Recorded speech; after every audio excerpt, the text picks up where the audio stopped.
Hi guys, today is December 5, 2020. This is episode 1 to Buhay Probinsya. Ayan, ngayon, meron akong dalang galon. So magkukuha ako ng tubig nga para inumin namin kasi dito yun, iigib ka lang sa tabay. Ngunit hindi na kailangan na bibili pa, unlike sa syudad katulad na Manila o something syudad, kailangan mo bumili ng tubig. Pero dito masipag ka lang mag-igib. Ayan, dito hindi na kailangan. Ayan, ano na, malapit na ako parating sa igiban ko ng tubig.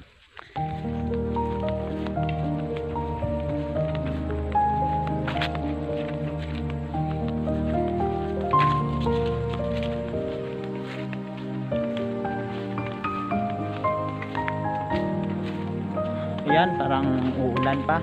Ayan, madilim na yung kalangitan. Parang uulan.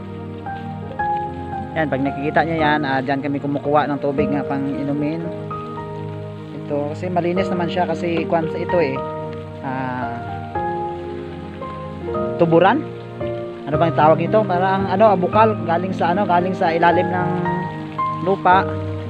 Ito, kasi meron yan, ginawaan nila ng tangke dyan, kaso yun, hindi na maayos hindi maayos ang pagkagawa. Yun, nabutas. Ayan, dyan lumabas yung tubig. Ayun, kasi dalawa itong bukal ito. Meron doon banda sa taas. Pag nakita nyo yung blue na na tubo, yan yung dugtong dito. Tapos ito, ang purpose ng tubig na ito is para supply sana sa sityo, kaso hindi natagumpay yung pagkagawa nila, nasira ng baha. Ito, sira ng baha.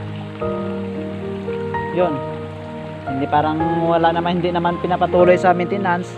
Yan, nasira-sira na. Yan, dito, dyan kami kumukuha ng tubig na panghugas. Yan, patid ko yan. Kaway-kaway ka dyan. Kaway-kaway. Ito naman is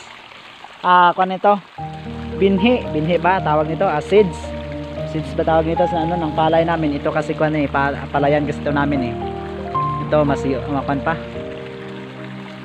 mataas pa yung mga damo. Ayan, baka next week lilinisan na ito kasi pag umabot na ng 21 days, kailangan itong gabutin o itanim ulit. Ito,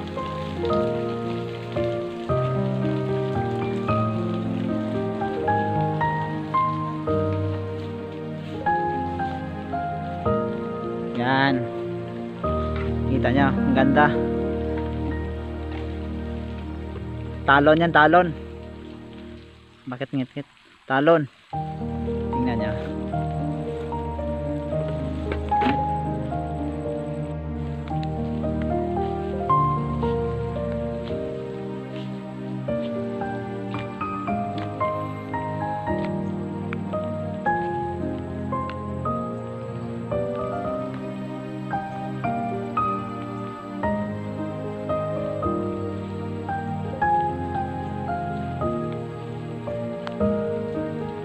Parang uulan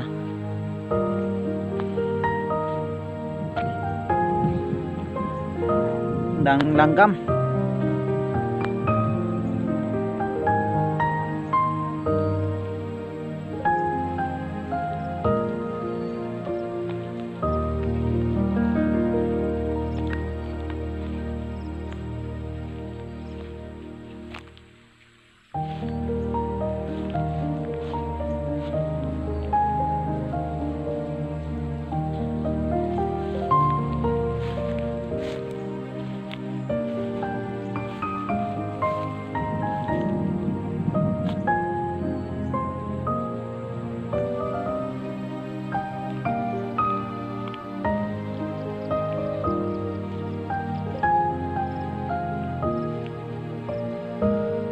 tumubo na yung tinanim ko na sitaw.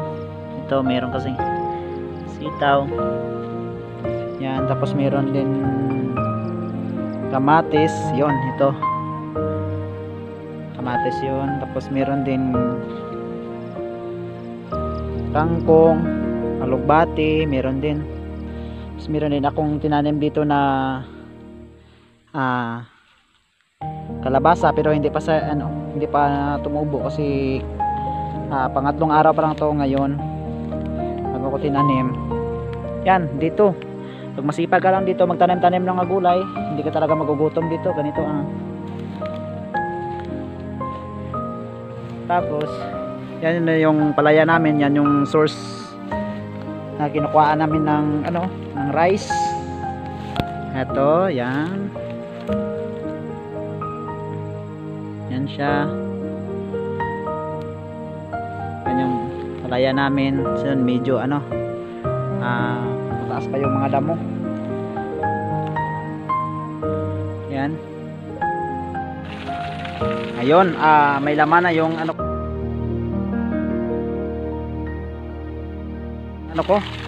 galon. Ito. Diyan kami kumukuha. Ito kasi tina kasi ito ng tubig. Ito siya. Malinis naman siya pag tingnan nyo. Malinis naman. Ikwaya lang ito eh. Yan, nandyan. Merong tubo doon. Tapos nakabaon yun sa ilalim.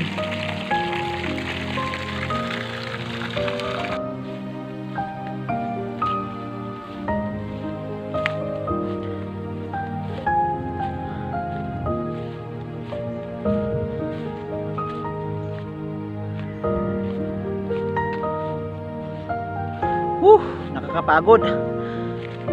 Pahinga muna ako. Nakakapagod kasi. Mas nakapagod yung maghabol sa tao na ayaw na sa'yo. Di ko kaya tanggapin. Let's go.